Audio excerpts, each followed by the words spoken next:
Been saving this for a few days, like 3 days. Zero hedge again. You know something about zero hedge? My friend Frank at work. He's like he does bowling and stuff, so he's like on a bowling league, and he's like, man, we were bowling the other night, and there's this other group, and it's these black dudes. I guess they're all on a league on a team. He's like, they're real cool guys. We talk all the time, and one of them's like, well, we know what we're gonna get with Hillary. We just don't know what we're gonna get with Trump, and that's why I'm voting for her. And one of his friends, this other guy's black dude's friend, says, he's like, well, hold on. He's like, hold on a minute, and started telling him like, that's not a reason to vote because you know what you're getting. That's the problem. We know what we're going to get with her. Obama 2.0. Gun problem, Supreme Court picks, all this stuff. But the guy happened to say, he's like, yeah, you need to read a little bit more stuff about them, the Clintons and politics in general. Yeah, you ever hear of Zero Hedge? You should go to that website. Zero Hedge's a good site. And Frank told me that today. He's like, oh, yeah, one of my buddies, you always go to that site. I said, yeah, I know. It's a great site. He's like, yeah, one guy that I was on the bowling league mentioned Zero Hedge, believe it or not. I was like, oh, great. Because I, too, love Zero Hedge. Because I don't have to go searching and find things. And, I got my few sites I visit every day. I'm checking back constantly throughout the day, a few times a day anyways. Because there's always going to be new articles, new things to talk about. And again, when I first started this, call it the very beginning of 2010, I used to have to look for stuff. I mentioned this before. I had to look. I couldn't do a video every day. I mean, I could try to find something to talk about, I guess, but it's like beating a dead horse. Nowadays, like I've said, if I wanted to do 3-4 videos a day, I could do it easily right now. So, like anybody else, I'm going to pick, well, that's not that important. Let me not even mention that one. I'll go to this one and this one. Send myself 2 videos a day, do these 2 videos. So it's nice to have a place like Zero Hedge, Silver Doctors. I like to go to Jeff Rents every now and then too, rents.com. Anyway, so this article, quick look surprised, is from Zero Hedge. Poor America, 7 in 10 Americans now. 7 in 10. Basically 2/3, right? Have less than $1,000 in savings. That headline alone, if I took out the word poor America and just put poor country or this poor country where no one knew what it was, and then I said 7 in 10 of these citizens have less than 1,000 in savings in this country. The last thing you would think of if you were to click the link on the article is, oh, it's going to be America. It's going to be a story about America. America should be the last country this is about, right? American citizens should be the last people, 7 out of 10, with less than 1,000 on their savings account. This is not the America we were taught about. This again, I've said this over the last couple years, more than the last couple years, honestly. This is the end of an empire. This is the fall of an empire. Empires rise, come to power, they become very powerful, then they start to lose, and then they die off. This is as far as the empire goes.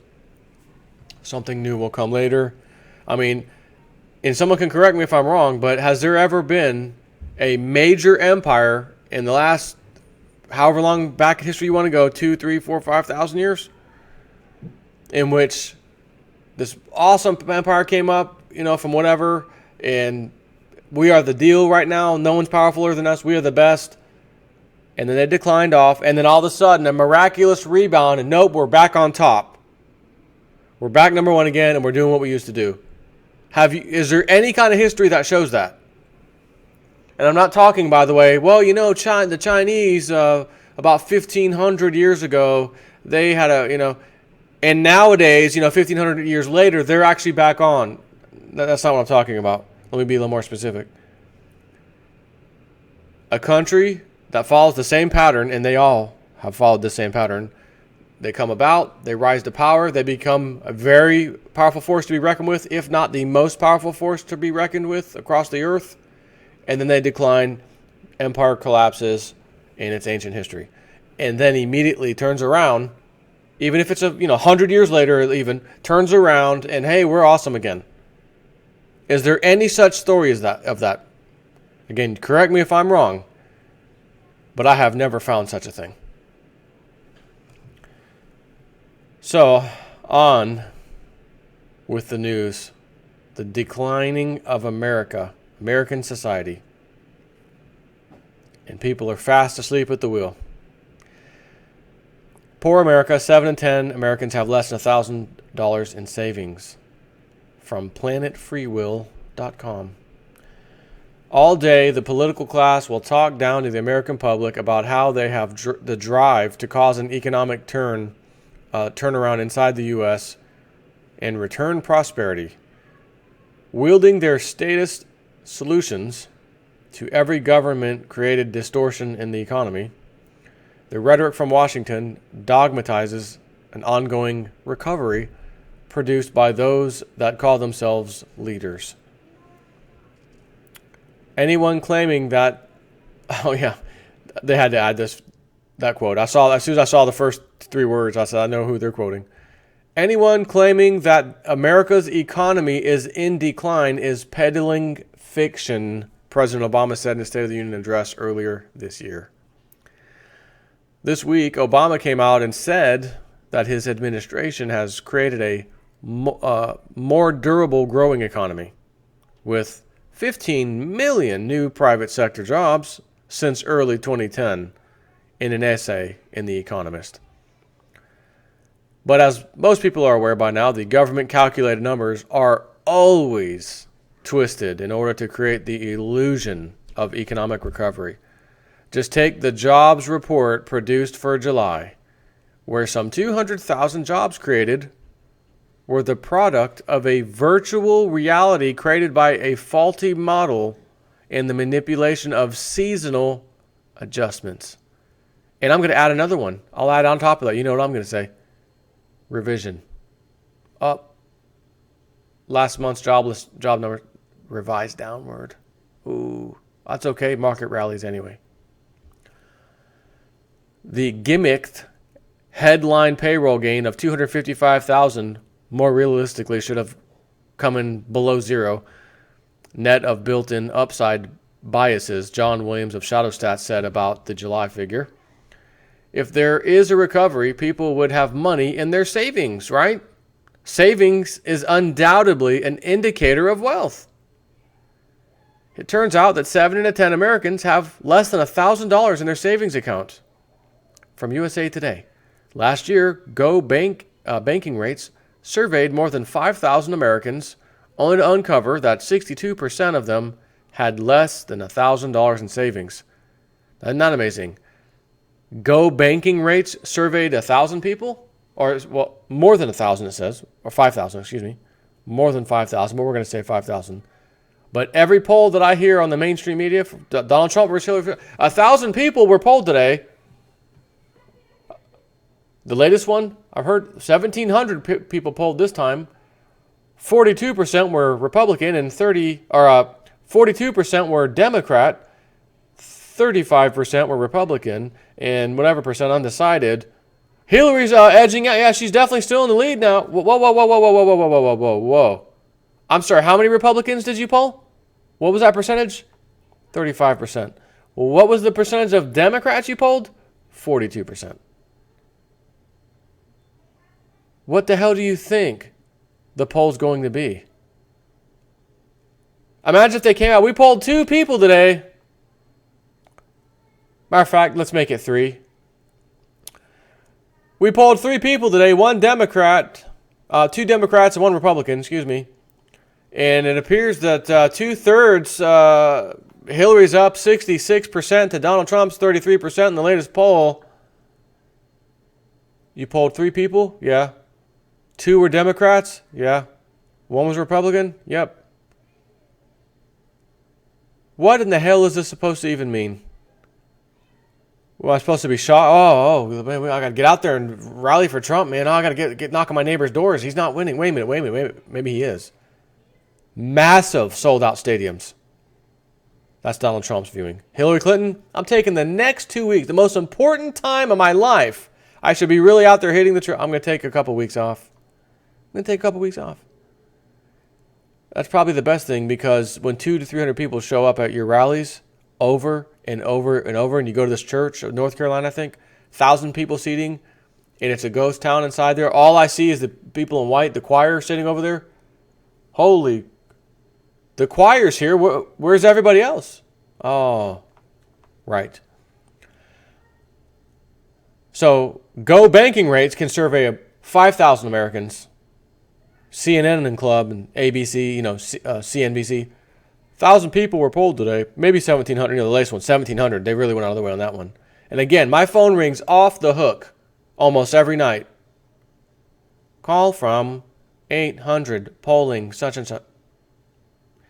Call from 800 survey. Know what that is? If I'm getting that many calls, I talk to people at work, they're getting that many calls too. There are millions of people being polled. And all we can hear is 1,000 people were polled today. What are you doing? Throwing away 99% of the results so that you can get your skewed numbers? 43% Democratic people in 32 or 35%, nonsense. That's a whole different rant. Let me continue. Last month, Go banking rates again posed the question to Americans of how much they had in their bank account or savings account. Only this time it asked 7,052 people. The result? Nearly 7 in 10 Americans, 69% to be exact, had less than $1,000 in their savings account. Breaking the survey data down a bit further, we find that 34% of Americans don't have a dime in their savings account, while another 35% have less than $1,000. Of the remaining survey takers, only 11% have between $1,000 and $5,000. 4%, $5,000 to $9,999, and 15% actually have more than $10,000. Not bad. However, the mass majority, again, less than $1,000, not looking good. There cannot possibly be an economic recovery going on when a third of the population has no money to fall back on. And considering the savings is essential for capital investment, it's obvious that the average person is contributing nothing to growth. But that's why the banks need the bailout. The trickle-down effect, man. Top-down effect, baby. Give the rich more money. They'll spend it. They'll invest it and create jobs. Too big to fail banks. Those guys, Wall Street. That's funny. They got all the money. And all I see happening is they're creating a bubble in the stock market. But these people, these 69%, they can't even afford to put something in the stock market and ride that manipulated gravy train. Sorry, you lose. Welcome to poor America. Actually, I skipped this sentence. This is a sign that the United States, the so-called nation of economic opportunity and prosperity, is economically broken. The U.S. Census Bureau released numbers just a year ago, which found that 47 million Americans fall below the poverty threshold of about $24,000 of median household income per year. Welcome to poor America. Here are some more shocking statistics that prove the U.S. is not and has not been in a recovery, and average Americans are struggling to make ends meet. So just imagine when they pull the plug on the world economy and they let those derivatives contracts destroy the financial systems. Ooh. Michael Snyder has these statistics, by the way, from the Economic Collapse blog. Other numbers from the U.S. Census Bureau also are very disturbing. For example, in 2007, 1 out of every 8 children in America was on food stamps. Today, that number is about 1 out of 5.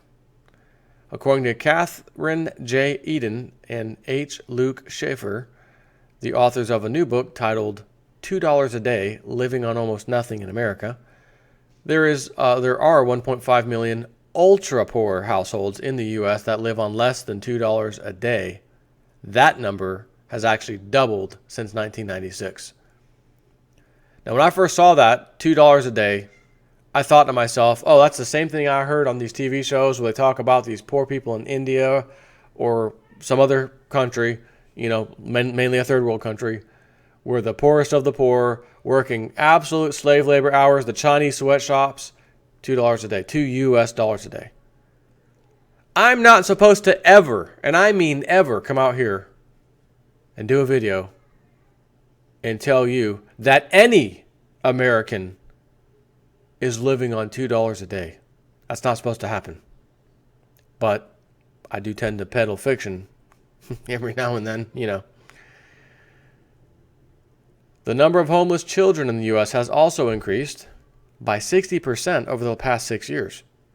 According to Poverty USA, 1.6 million American children slept in a homeless shelter or some other form of emergency housing last year. Police in New York City have identified 80 separate homeless encampments in the city, and the homeless crisis there has gotten so bad that it's being described as an epidemic. If you can believe it, more than half of all students in our public schools are poor enough to qualify for school lunch subsidies. According to a Census Bureau report that was released a while back, 65% of all U.S. children are living in a home that receives some form of aid from the federal government. According to a report that was published by UNICEF, almost 1/3 of all children in this country live in households with an income below 60% of the national median income. When it comes to child poverty, the United States ranks 36th out of the 41 wealthiest nations that UNICEF looked at. Let that stat sink in for a minute. They only looked at 41 of the top wealthiest nations. And our sorry-ass nation weighs in at 36. That's exactly right, because I just nailed what it is. It's a sorry-ass nation. That's what we're becoming. This is what it's become. And if you think for one freaking second, well, I know when Bill Clinton was in charge, man, the economy was good for my business, so I'm going to vote for the Clinton. If you think for 1 second you're going to vote Hillary Clinton into office and things are going to get good again, you've got another thing coming. There's only one politician with the right slogan, and that's Donald Trump. Make America great again. And the only way you can do that is by taking these blood-sucking leeches, these treasonous pigs out of power, the FBI head, the CIA head, the Department of Homeland Security head, the Department of Justice head, federal judge, get rid of all these people, reappoint new people. And I'm not talking about the same people from the club or new people from the same club. New people from Donald Trump's club. So I've said before, history alone is telling me, and has been telling me, it has never changed. It's like opening a book up. Oh, what does that say? It says that a good person can't win the elections right now, and if they do, they have to be done away with so that another bad person can come in and continue the destruction of your country, because that destruction will continue and has to continue, according to history, so that the people will actually get so fed up and finally rise up. So if Donald Trump comes in and fixes everything, that can't happen. So there's going to be a break in the matrix of history. Magic 8 Ball, is there a chance that the matrix may get broken and Donald Trump will win and stay in office and fix everything? Cannot predict now. Yeah, I understand you're probably a little worried about Hillary Clinton. You may be a dead 8 ball if you say the answer to that. So we just put you back over here and pretend we didn't do that. The number of Americans that are living in concentrated areas of high poverty has doubled since the year 2000. Oh, Bill Clinton, George Bush, Barack Obama. Doesn't matter. Well, why doesn't it matter which president's in office? Well, here's why. And I think I got this from Lindsey Williams a long time ago. I think it was him. There's a train on a train track, and there's a conductor of that train. The rest of us, we don't get to go up to the front. We're not the club members. We're just ordinary citizens, taxpayers, consumers, whatever you want to call us. We sit in the back of the train. But we're being carried along by the train. Wherever the train goes, we're going. And a little hint is that the train's going off a cliff. And since the tracks have already been laid a long time ago, the destination has been laid a long time ago. And we're too blind to see the actual destination as people. We're lied to. Look at the numbers, they lie. Unemployment numbers, they lie. Well, you're confused. You can't possibly tell. You can't think or see straight. But every 4 years, sometimes 8 years, a new conductor takes over the train. Oh, we had a little bumpy ride back there. The new conductor, totally for that guy. He's going to fix it. And I'm sitting back in awe watching the people discuss this right on the train. My fictitious train example. And I can't take it anymore. I have to stand up. You idiot morons. What in the hell are you talking about? He's for the people, man. He's just a good guy. You idiots. The train's on a train track. The track was laid a long time ago. It's going to go off the end of a cliff, man. That's where it's said to go. It doesn't matter who's driving the train. It's conspiracy. Shut up. Okay. Well, if this was conspiracy, why do I keep reading more and more and more stats that as we go by every few months, whatever it is, every year especially, worse, more homeless, more food stamps, more help, more subsidies, less savings, because our country is a dying empire. This is how empires end. You are living through it. Sad thing to say, but don't lose sleep over this. You can't do anything about it. You and I, a few of us, can't do anything about it. This whole rotten system has to come crashing down to be fixed. Even Donald Trump by himself getting into office and actually winning and trying to replace all these people, it ain't going to be enough. Because Congress, the con artist, the Congress, we got a bill we need to pass, Mr. President. I'm not passing that bill with all that pork and free handouts to your buddies and your international corporations benefiting the taxpayers. I am not passing that law. Breaking news, CNN, MSNBC. The President Trump refuses to sign a law that is desperately needed to keep the American government going. Congress may get together because he's not signing this law. It's a national security issue all of a sudden. We can't kick the can down the road because he's not letting us. We need impeachment. They'll try to impeach him. Who knows? He's one guy. And all of these positions of power out there are infested with the club's minions. So even as powerful as the office of president is, it ain't going to be enough. History says this whole thing has to come crashing down. And only a revolution can fix it according to history. Take care.